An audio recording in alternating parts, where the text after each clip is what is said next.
Abigail, a new film that just hit theaters Thursday night that I got a chance to see on Thursday night, thankfully. The film is directed by Radio Silence, two directors. They directed Ready or Not, as well as Scream 5 and 6.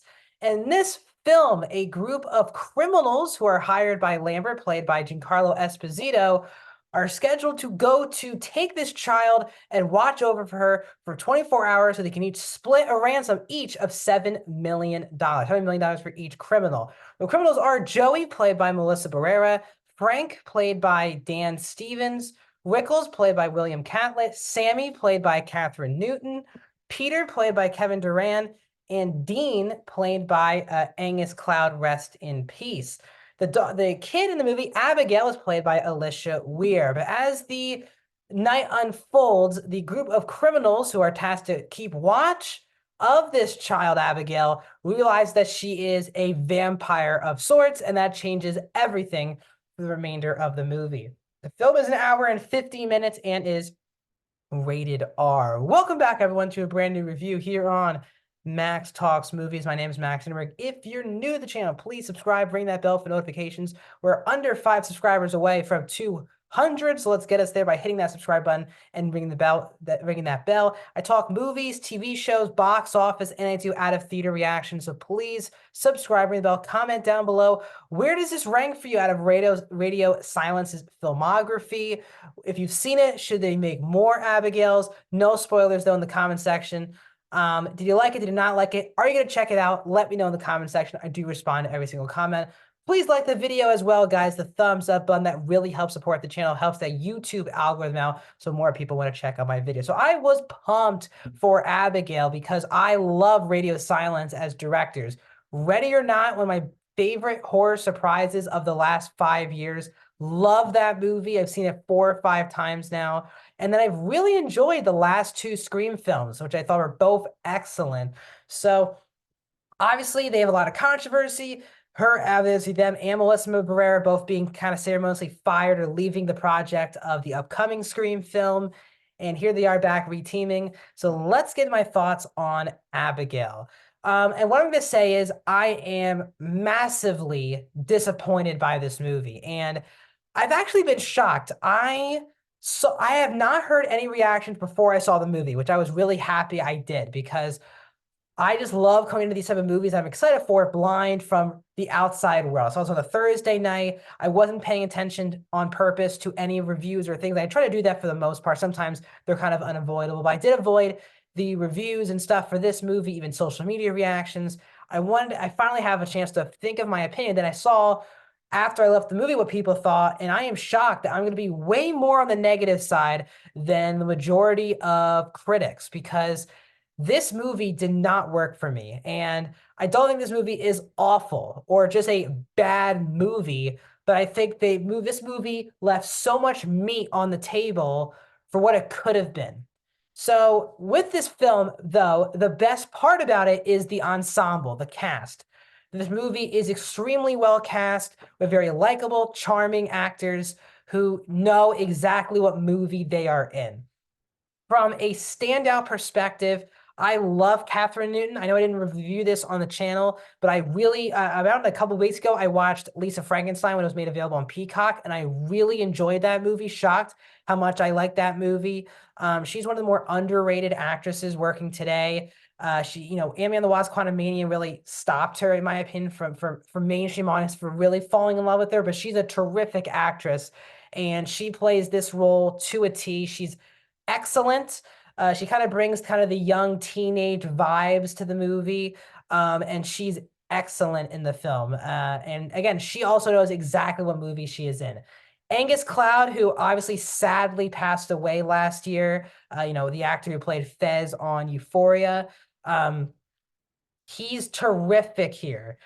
He's not in the movie as much as I wanted him to be in the movie. And I believe, if not mistaken, this is his final, sadly, due to him passing away last year, this is his final performance of his career. And he's excellent. He has really good chemistry with Catherine Newton as well. The two of them had my favorite dynamic of the movie by far. And his comedy worked at all times for me in this film. 100% of the time, or 90% of the time, his comedy worked. I wish I could say that about the other actors in the film, but he got the comedy. I don't know if he got the best lines or they were improvised or it was obviously the help of the delivery by Cloud, but he was terrific in the movie. And it is just sad to watch that, obviously I'm a massive Euphoria fan, one of my favorite shows of all time. And the fact that he passed away really affected me. And I'm very sad that I had, watching the movie and thinking that we're never going to see him again. It's very sad, but Cloud is terrific in the film. The other standout I would say is Dan Stevens. Now, I don't think his comedy works all the time in the movie, but he was never boring. He was always entertaining. He was always dialed up to 1,000 in this film, which I enjoyed. But overall, there's no weak. I'll wait for actually before I even say that. But even like Melissa Barrera, she's a very capable lead actress. I really loved her in The Heights, and I've enjoyed her in the Scream films. And once again, I enjoy her here. She plays the character that you kind of expect the lead of this group to kind of be, not the lead of this group, the lead character of the film to be. She has a personal relationship before she became kind of a criminal, and that is why we're attached to her. I enjoyed her performance a lot more than the character herself, which I'll get to in a second. I also want to give a lot of credit to Alicia Weir, who does not ever disappoint. Again, child performances are really tough. Weir is around, I think, 15 years old. She's excellent in the film. And while she's not in the film as much as even I thought she was, she's the title character. There's never a moment where it's like, that's kind of like a weird child acting performance. She's excellent in the movie, has great chemistry with the cast. She's threatening, but also vulnerable and innocent. Great performance from Weir. I expect to see a lot more of her in the future. As I said, the ensemble is there. I was never bored throughout the entire movie, but to get in my thoughts, this movie is very frustrating. It has an interesting plot, but obviously, a lot of the movie is kind of revealed in the trailers. I'm not even going to talk about that because I know a lot of people don't like watching the trailers and like just walk into a movie blindly, which I totally get. But the vampire element of the movie was already shown in the trailer, and I felt like then the movie needed, the writers were like, we need 4 or 5 more twists. I think we're having an issue in Hollywood right now. I've seen a lot of movies as of late where movies that have twists in it have like 5 to 6 different twists in it. And I just wish movies, if they have a one twist, go all in on that twist and make it a moment. But now these movies now are very sparse and we want the big hoo-ah moments multiple times throughout the movie. And I think sometimes that can work. But movies in one act of a film, like this third act, has 4 to 5 different plot twists. It just gets too much. I also think for me, the problem was logic. None of this movie makes any sense. Characters have to make idiotic choices to move the plot forward.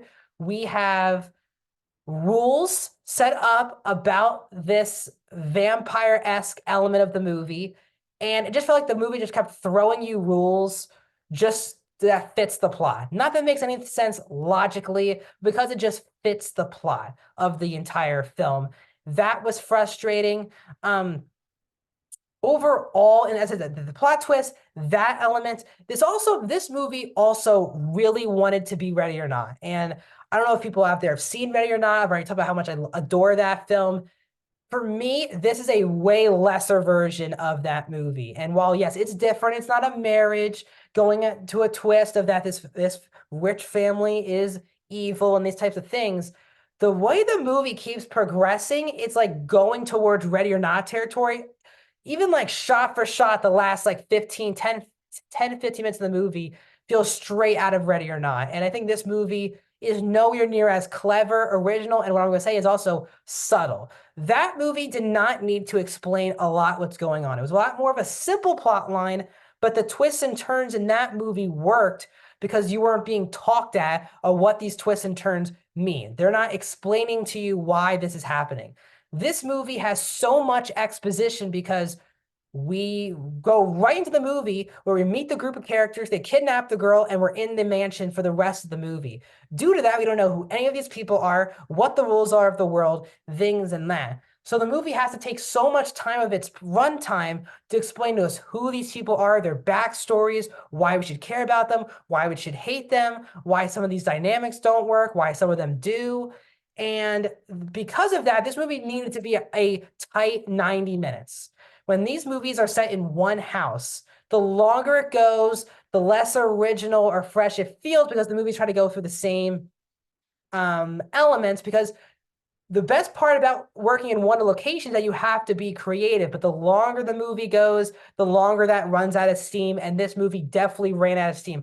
I was definitely feeling that this was an okay movie in the first two acts, but I'm not a fan of the third act, and that's why I'm putting it not fresh review for my overall review. I also thought the comedy missed a lot in this movie, especially with the character of Peter, played by Kevin Durant. Don't know if it was performance, don't know if it was just the script. I think it was more the script than the performance. That whole character, that whole comedy bit did not work for me. And I think the movie went for a lot more comedy than it did scares. I don't have a problem with that. Happy Death Day does a good job of that. Even Ready or Not, it's not a scary movie. It's a fun, thrilling movie that has some good laugh out loud moments, but also some really intense moments. I was never intense watching this movie. I wasn't on the edge of my seat. I wanted to have a lot of more fun, but I was kind of questioning character decisions and why we're being talked at a lot about who these people are. And then the twists and turns got too much. So I don't hate this movie based on what I said. I enjoy this movie a lot more because the cast is phenomenal. It's a well-made movie, beautiful looking film, and I was never bored. But I was also left leaving a lot of meat was left on the bone in this movie with this concept, and I wanted a lot more out of it. So overall, I'm going to give Abigail a 2.5 out of 5. I am going to go 48% for Abigail. Massively disappointed. I look to be more negative than most critics, but still, this just wasn't for me. What are your thoughts on Abigail? Leave it in the comment section down below. Like the video, subscribe, and I'll see you guys.